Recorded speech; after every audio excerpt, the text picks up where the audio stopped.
I never planned to step outside Winterstone Keep that morning. 7 months I'd been here. 7 months of shelving scrolls, fetching documents, keeping my head down, and my scent buried so deep that even I forgot what it felt like to breathe freely. I was a low-ranked Omega from a fractured bloodline, the kind of wolf the Keep hired because we were cheap, quiet, and completely forgettable. Being invisible was my survival. Winterstone wasn't just any fortress. It was the seat of the Alpha King. Caden Blackthorn ruled from these cold marble halls, and his presence alone could make seasoned warriors drop their gaze. I'd seen him exactly 4 times in 7 months. Each time I'd pressed myself against the wall, held my breath, and prayed he wouldn't notice me. He never did. Until today. I woke up feeling strange. There was warmth blooming under my skin, a flutter of heat that shouldn't have been there.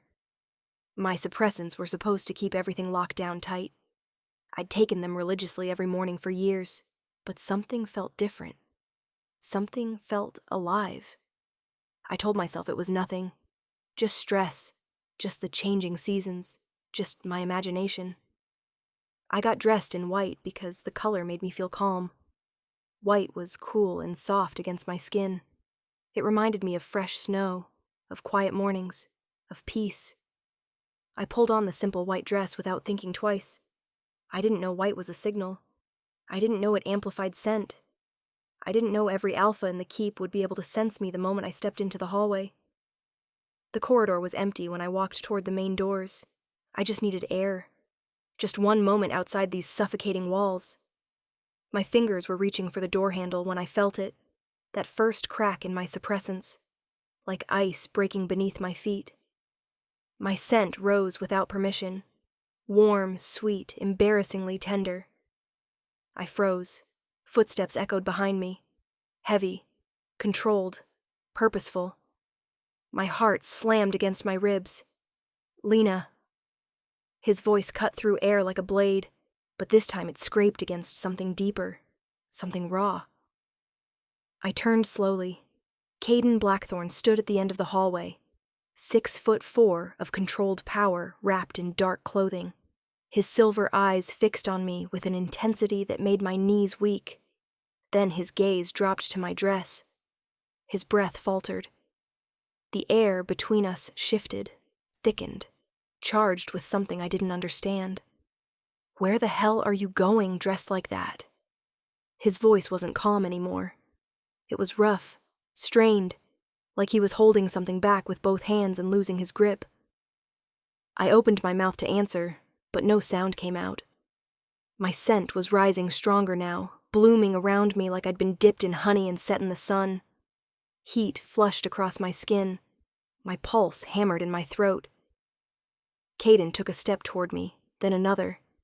His scent hit me, cold pine, winter storms, something ancient and dangerous that made every instinct scream, both run and stay. I just wanted some air, I whispered. His jaw clenched white. You didn't know. Know what? That white amplifies scent. His eyes flashed silver. You didn't know that every alpha in this keep can sense you right now? Shame burned through me. My suppressants are failing. He was closer now, close enough that I could see the tension in his shoulders, the way his hands were curled into fists at his sides. How long? I don't know. Today. Just today. A low sound rumbled from his chest. Not quite a growl, but close. My body responded without permission. Warmth pooling low in my stomach, my breath catching. This wasn't normal. This wasn't how alphas reacted to omegas. Caden's hand shot out and closed around my wrist. His touch burned. The moment his skin met mine, my scent exploded outward, filling the hallway with something so sweet and overwhelming that I heard doors slam shut in the distance. His pupils dilated. Come with me, he said, voice barely controlled. Now. He pulled me down the corridor, away from the main keep, toward the sealed wing where only the royal family was allowed. My feet stumbled to keep up. His grip on my wrist was firm but careful, like he was holding something precious and breakable. We reached a door carved with frost patterns. He pushed it open and pulled me inside, slamming it shut behind us. The room was dim, cold, private. Caden released my wrist and stepped back, putting distance between us. His chest rose and fell with harsh breaths. His eyes were still silver, still burning. "What's happening?" My voice shook.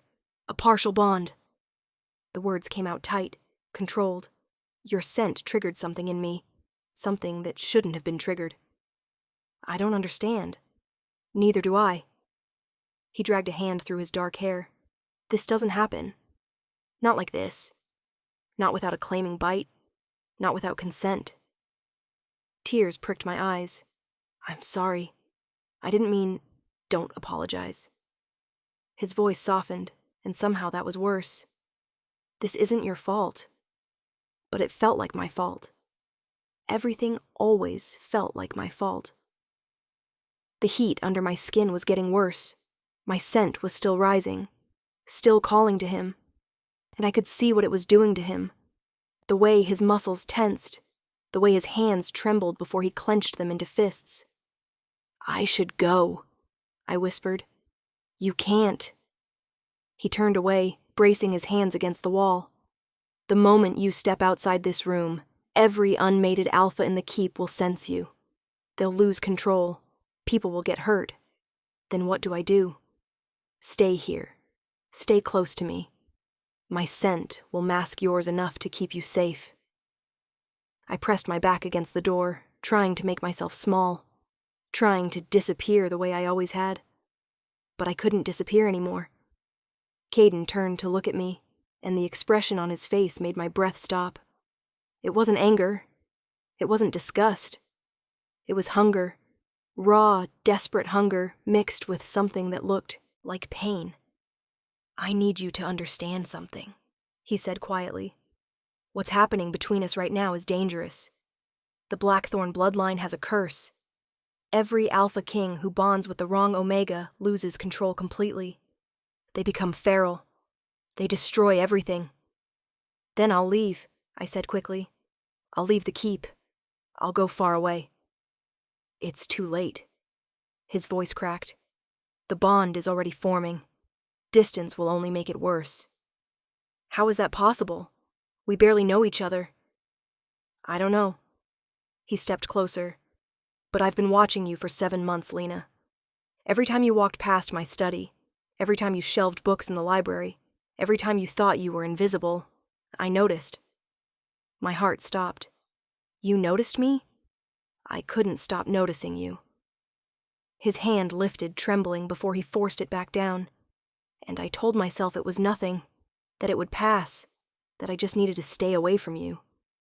"Maybe you still should." "I can't." The words came out broken. "Not anymore." Before I could respond, footsteps echoed outside the door. Sharp. Urgent. Someone knocked. "Your Majesty." A woman's voice. Counselor Voss, the King's chief advisor. "We need to speak with you immediately." Caden's expression hardened. "Not now." "It's about the Omega." Silence stretched like a blade. Caden moved to the door but didn't open it. "Lena is under my protection. The Council has concerns. The Council can wait." "With respect, Your Majesty, they cannot. The entire keep is reacting to her scent. Guards are requesting reassignment. Staff members are calling in sick. This cannot continue." Shame burned through me. I was causing chaos just by existing. Caden's jaw clenched. "Give me 1 hour." "Your Majesty." 1 hour, Voss." The footsteps retreated. Caden turned back to me, and I could see the conflict written across his face, the war between his instincts and his duty, between what he wanted and what he believed was right. "I'm sorry," I whispered. "Stop apologizing." He crossed the room and cupped my face in his hands. His touch was gentle, reverent. "Your life isn't worthless. It never was." His scent wrapped around me, pine and winter storms and safety. "I need to figure this out," he said quietly. "But right now, I need you to stay here. Stay safe. Can you do that?" I nodded, not trusting my voice. His thumb brushed across my cheek. Just once, just barely. Then he stepped back, released me, and walked out. The door clicked shut behind him. I slid down to the floor, wrapped my arms around my knees, and tried to understand what had just happened. A partial bond with the Alpha King. A bond that could destroy him. A bond that had formed the moment he saw me in white. I stayed in that sealed room for 4 hours. The silence was suffocating. I could hear my own heartbeat, my own breathing, my own thoughts spiraling darker. Every few minutes, footsteps would pass by the door. Voices would murmur in the distance, but no one came inside. No one except Caden. He returned as the sun began to set, carrying a tray of food I couldn't eat, and wearing an expression that made my stomach twist. "The council wants to relocate you," he said without preamble. I stood up slowly. "Where?" "A facility on the northern border.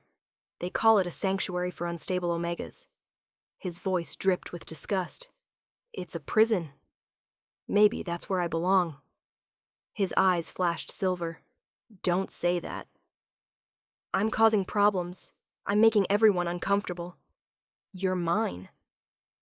The words came out fierce, possessive. Then he seemed to realize what he'd said and stepped back. "I didn't mean it like that." "How did you mean it?" "I don't know." He looked exhausted, torn apart. "I just know that the thought of them taking you away makes me want to burn the council chambers to the ground." My breath caught. He crossed to the window and stared out at the darkening sky. "The bond is getting stronger. I can feel you even when you're not in the room. I can sense your fear, your confusion, your heartbeat. That's not possible. Neither is a partial bond forming without a bite. But here we are." I wrapped my arms around myself. What happens now? "I told the council I need time, that I need to understand what's happening before we make any decisions." He turned to face me. "I bought us 3 days. And then? I don't know." The honesty in his voice hurt more than a lie would have. He moved closer, and I could see the exhaustion written in every line of his face. "I should refuse the bond," I said quietly. "I should tell them to take me away. Do you want that?" "It doesn't matter what I want. It matters to me." I met his eyes. Silver stared back at me, burning with something I didn't have a name for. "I want you safe," I whispered. "Even if that means I have to leave." Something in his expression cracked. He closed the distance between us and pulled me against his chest. Not roughly, not desperately. Just held me like I was the only solid thing in a world that was falling apart. His scent wrapped around me. His heartbeat thundered against my ear. "You smell like home," he murmured into my hair, "like everything I've been missing my entire life." Tears burned behind my eyes. "I know this is wrong," he said. "I know this is dangerous. I know I should let you go." "Then why don't you?" "Because I'm selfish." His voice broke. "Because I've spent my entire life doing what's right for the kingdom. And for the first time, I want something just for me." My hands fisted in his shirt. We stood there in the dim room, wrapped in each other's scent, breathing each other's air. And I knew with absolute certainty that this would end in disaster. But I couldn't bring myself to pull away. That night I didn't return to my small room in the servants' quarters. Caden insisted I stay in the sealed wing, where his scent could keep masking mine. He gave me chambers that had belonged to his late mother. Soft fabrics, warm lighting, a space that felt like a dream compared to the cold stone cell I'd been sleeping in. But sleep wouldn't come. I lay in the unfamiliar bed, staring at the ceiling, feeling the bond pulse between us like a second heartbeat. Around midnight, I heard my door open. Caden stood in the doorway, backlit by the hallway. He was still fully dressed, but his shirt was unbuttoned at the collar, his hair disheveled. "I couldn't stay away," he said roughly. "You should." "I know." But he didn't leave. He crossed the room slowly and sat on the edge of the bed, careful to keep distance between us. "Tell me about your family," he said quietly. The request caught me off guard. "Why?" "Because I want to know you. Not just your scent. Not just this bond. You." Something in my chest loosened. "The Ashwood line used to be powerful," I said softly. "We were advisors to the Crown 3 generations ago. But my grandfather made poor investments. Lost everything. My father tried to rebuild, but he died before he could. My mother remarried into another struggling family. I have 2 half-siblings I haven't seen in years. And you came here to work.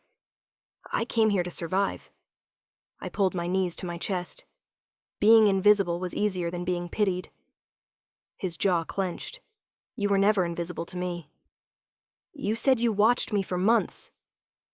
He turned to look at me, and the raw honesty in his eyes made my breath catch.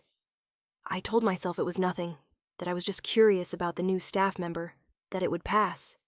His voice dropped. But it didn't. It got worse. Every time you walked past my study, I found excuses to look up. Every time you shelved books in the library, I positioned myself where I could see you. I learned your schedule, your habits, the way you tuck your hair behind your ear when you're concentrating. Heat flushed across my skin. "That sounds like obsession." He laughed without humor. "Because it was. I've been obsessed with you for 7 months, Lena, and I didn't understand why until today. The bond..." "No." He shook his head. "The bond formed today. But whatever this is, it started long before that." My heart was racing. "What are you saying?" "I'm saying I think we were always meant to find each other." He reached out slowly, giving me time to pull away, and tucked a strand of hair behind my ear. "I'm saying the universe has a cruel sense of humor. Because you're perfect," his thumb brushed across my cheek, "and I'm the one person who can't have you." The words hung between us, heavy with truth and impossibility. I should have pulled away, should have told him to leave, should have protected us both. Instead, I leaned into his touch. His breath caught. "Lena, I know this is wrong," I whispered. "I know this will end badly. But right now, I don't care." Something fierce flashed in his eyes. His hand slid into my hair, cradling the back of my head. He leaned closer, his scent wrapping around me, his breath warm, against my lips. "If I kiss you," he said roughly, "the bond will deepen. There will be no going back." "Maybe I don't want to go back." His control snapped. He kissed me like a man drowning, like I was air and water and salvation all at once. His mouth was hot and demanding and gentle all at the same time. His hand tightened in my hair while his other arm wrapped around my waist, pulling me closer. I melted into him. My hands fisted in his shirt, kneading him closer. Heat flooded through my body. My scent bloomed uncontrollably, mixing with his until the entire room smelled like us. Like home, like destiny, like disaster. The bond snapped into place with a force that made us both gasp. I felt it settle into my chest, wrapping around my heart. I could feel Caden's emotions now, his desire, his fear, his absolute certainty that this was right, even though it was wrong. He pulled back just enough to press his forehead against mine, both of us breathing hard. "I'm never letting you go," he whispered. "The council can burn." Before either of us could say anything else, alarms blared through the keep. Caden's head snapped up. "Stay here!" "What's happening?" "I don't know." He stood quickly, his expression shifting from soft to deadly. "But I'll find out." He kissed me once more, quick and fierce, then disappeared through the door. I sat alone in the dark, the bond thrumming between us, and felt the first tendrils of real fear curl around my heart. By morning I understood. The council had called an emergency session. Caden was summoned before dawn and didn't return. Hours passed. The sun rose higher. Around noon, Counselor Voss entered my chambers, tall, elegant, with ice-blue eyes. She looked at me like I was something dirty. "Miss Ashwood, where's Caden?" "His Majesty is occupied." Her voice was cold. "I'm here to discuss your immediate relocation. He said I had 3 days. That was before you deepened the bond." Her eyes narrowed. "Did you think we wouldn't notice? The entire keep can sense it." My hands shook. "I didn't mean... Intent doesn't matter. Result does." She stepped closer. "The council has made a decision. You will be relocated tonight. Transportation has been arranged. Caden would never agree to that. His Majesty doesn't have a choice." She pulled out a document, official, sealed with the royal crest. "This order supersedes his authority. It's been signed by all 7 council members." I stared at the words, feeling my world crumble. "You can't do this. We're doing it to save him." Voss's expression didn't soften. "The Blackthorn curse has destroyed every Alpha King who bonded with an unsuitable Omega. Caden's great-grandfather went feral and had to be executed. The pattern is clear. I'm not unsuitable. You're low-ranked, unstable. Your suppressants failed because your bloodline is weak." She said it like fact, not insult. The moment that bond completes, Caden will begin to deteriorate. Within months, he'll be unrecognizable. Within a year, he'll be dangerous. Tears burned behind my eyes. There has to be another way. "There isn't." She turned toward the door. "Pack your things. We leave at sunset." She left. I stood alone in that beautiful room, the bond aching in my chest, and made a decision. I would run. Not to the northern facility. Not to some prison where they could study me. I would run far away, beyond the borders, beyond anywhere they could find me. If distance could weaken the bond, if separation could save Caden from the curse, then I would give him that gift. Even if it destroyed me in the process. I waited until the keep grew quiet, changed into dark, practical clothing, packed a small bag, and slipped out like the shadow I'd always been. The corridors were empty. I moved quickly, keeping to the servants' passages. I could feel Caden through the bond, angry, frustrated, trapped in meetings. He didn't know what I was about to do. I reached the eastern gate just as the sun began to set. My hands shook as I picked the lock. The gate swung open silently. Freedom lay beyond it. I hesitated because leaving meant never seeing Caden again, never feeling his arms around me, never hearing him say my name. But staying meant watching him deteriorate, watching the curse take him. The choice wasn't really a choice at all. I stepped through the gate, and the bond screamed. Pain lanced through my chest so sharp I stumbled. Behind me, somewhere in the keep, I heard Caden roar. The sound was raw, primal, broken. He knew. I ran through the gardens, into the forest, tears streaming down my face. The bond stretched and stretched, growing more painful with every step. I could feel Caden's panic, his rage, his desperation. I ran harder. The forest grew darker. I didn't know where I was going, only that I needed distance. But I wasn't alone. I smelled them before I saw them. Rogue alphas, 3 of them, emerging from shadows. My unstable scent had drawn them. Well, well, one drawled. What do we have here? I backed away. Stay away from me. An Omega in distress. Another stepped closer. Unbonded, unprotected. I'm bonded. Your scent says otherwise. They circled me. The bond pulsed. Caden was coming. He was fighting free. He was too far away. The first alpha lunged. I dodged, barely. His hand caught my arm, yanking me back. I screamed, then a roar split the night. A massive wolf burst through the trees, silver fur, eyes like moonlight. It hit the alpha, holding me with enough force to shatter bones. The others scattered. The wolf shifted. A woman stood there, tall, fierce, with Caden's eyes. You must be Lena, she said calmly. I collapsed. She caught me. My brother is going to burn the kingdom looking for you. Come on. I woke in a small cabin that smelled like herbs. The woman, Lyra, Caden's sister, sat by the window. Where? 50 miles from Winterstone, deep enough in neutral territory that the council won't find you. Immediately. I tried to sit up. Why did you help me? Because my brother loves you. She said it simply. And because the curse is a lie. I stared at her. The Blackthorn bloodline bonds deeply, Lyra explained. When we find our true mate, the connection is overwhelming. But the council has spent generations poisoning kings who chose omegas they didn't approve of. They call it a curse.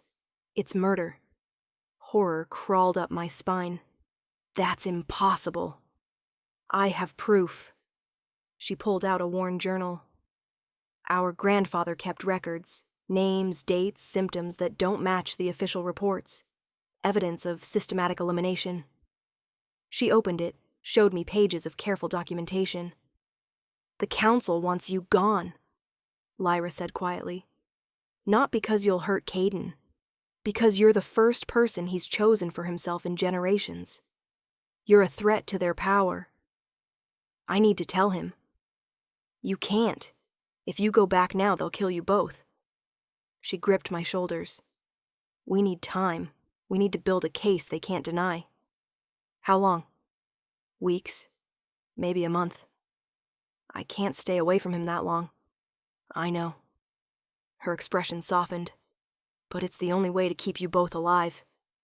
Before I could respond, pain lanced through my stomach. Sharp, sudden, devastating. I doubled over, gasping. Lyra caught me. What's wrong? I don't... Another wave hit. Your scent, she breathed. It's changing. She carried me to a traveling clinic. An older healer examined me, then went very still. What is it? Lyra demanded. The healer looked at me with awe and fear. You're pregnant. The world stopped. The bond accelerated your cycle, the healer explained. And the child. She paused. The child is powerful. An apex alpha heir with abilities that shouldn't manifest until birth. But I'm reading energy signatures already. I pressed my hand to my stomach. Caden's child. Our child. The council can never know, Lyra said urgently. If they discover you're pregnant with Caden's heir, they'll kill you both. The healer nodded grimly. And they'll kill the child. 3 weeks passed in that hidden clinic. 3 weeks of feeling Caden through the bond. His anguish, his rage, his slow spiral into something dark. Lyra visited when she could. Brought news. Caden wasn't sleeping, wasn't eating, spent every moment searching. He's in separation rut, she told me. It's killing him. I pressed my hand to my stomach. The baby was growing, faster than normal. Already I could feel its power pulsing. I need to go back, I said. Not yet. He doesn't have time. I stood. And neither do I. The bond isn't weakening. It's getting stronger. The baby is strengthening it. Every day I stay away, it gets worse for both of us. Something shifted in Lyra's expression. You love him. More than anything, I whispered. She smiled. Good. Because he'll need that love for what's coming. We returned to Winterstone under darkness. Lyra led me through secret passages to Caden's, private chambers. He's locked in there, she whispered. The council sedated him, but the drugs aren't working anymore. She opened the door. The room was dark. I could smell blood and sweat and something wild. Caden was chained to the wall. My heart shattered. He was barely recognizable, hair wild, eyes silver fire, body trembling with barely restrained power. He looked up as I entered, went very still. Lena. My name came out broken, desperate. I crossed the room, dropped to my knees. I'm here. His chains rattled. You left. I know. I couldn't breathe without you. Tears streamed down my face. I'm sorry. I was trying to save you. I don't want to be saved. His voice cracked. I want you. The bond snapped tighter. Find the key, he said roughly. Free me, please. I found it, unlocked his chains. The moment he was free, Caden pulled me into his arms, held me so tight I couldn't breathe. "Never again," he whispered against my skin. "Never leave me again." "I won't." "Promise me." "I promise." He pulled back to look at me, and saw. His hand went to my stomach. He went absolutely still. "You're pregnant." I covered his hand with mine. "With your child." The expression on his face was indescribable. Awe, fear, joy, love, so fierce it burned. "How long?" 3 weeks. His jaw clenched. "You knew and didn't tell me." "I was protecting you. I don't need protection. I need you." He cupped my face. "Both of you." The baby pulsed. Caden's eyes widened. "I felt that. The healers say the child is powerful. More powerful than should be possible. Because it's ours." He pressed his forehead to mine. The first true blackthorn heir in generations. Before I could respond, the door burst open. Counselor Voss stood there. "We have to go. Now. The council knows you're back." Caden stood, pulling me with him. "Let them come." "Caden, I'm done running. Done hiding. Done letting them control my life." His eyes flashed. "It's time they learned what happens when you threaten a blackthorn's mate." Footsteps echoed. The baby pulsed, so strong the air rippled. Caden's hand pressed to my stomach. "Easy, little one. Save your strength." The doors slammed open. 7 council members entered. Voss led them. "Your Majesty, step away from the Omega." Caden laughed darkly. "No, that is not a request. And this is not a negotiation." He moved in front of me. "Lena stays with me. She's destabilizing you. What I sense is treason." His voice dropped dangerously. "What I sense is generations of lies." Lyra stepped forward with documents. "Because I have proof you've been poisoning kings." The temperature dropped. 3 generations of mysterious deaths, Lyra continued. All occurring after they bonded with Omegas you didn't approve of. Caden picked up a document. "My great-grandfather. Dead 6 months after bonding. Symptoms: paranoia, aggression. Official cause: curse manifestation." "Then explain the arsenic in his food," Lyra said. "Explain. The poison in his chambers." Silence. "You were controlling the throne," Caden said quietly, "ensuring only your chosen candidates bonded with kings. When a king chose for himself..." He stepped closer. "You eliminated the threat. We were protecting. You were murdering." The baby pulsed. Everyone felt it, a wave of pressure so strong 2 council members stumbled. Voss's eyes went wide. "What was that?" Caden's hand moved to my stomach. "My heir, reminding you that some things are beyond your control." "She's pregnant," Voss breathed. "I bonded with my mate, my choice. Your death sentence, that child will amplify." "There is no curse," Lyra said sharply. "Only your crimes." "Guards!" Voss called. "Caesar!" The door burst open. Armored wolves poured in. Caden roared, deep, deadly, a sound that made bones rattle. The guards stopped. "Anyone who touches her dies," Caden said quietly. "That's not a threat. That's a promise." They hesitated. "They answer to the council now," Voss said. "Not you." "Is that treason?" Caden asked softly. Before anyone could move, the baby screamed. Not audibly, but every wolf felt it. A pulse of pure power that drove guards to their knees, that cracked windows, that sent pressure waves rippling through the room. I gasped, hand on my stomach. "The baby," I breathed. "It's protecting us." "Impossible," someone whispered. "Because it's a true blackthorn heir," Lyra said with awe. "The first in generations." The baby pulsed again. The air grew heavy with scent. Caden's pine, my warmth, and something new. The scent of an apex alpha not yet born, already dominant. Guards backed away. "This is unnatural," a council member said. This is destiny, Caden corrected. This is what happens when a king bonds with his true mate instead of your puppet. He turned to the guards. Arrest the council. Charges, treason, attempted murder, conspiracy. No one moved. That's an order. Still nothing. Then a younger council member stepped forward. I'll testify. I have records too. Voss turned on him. Coward.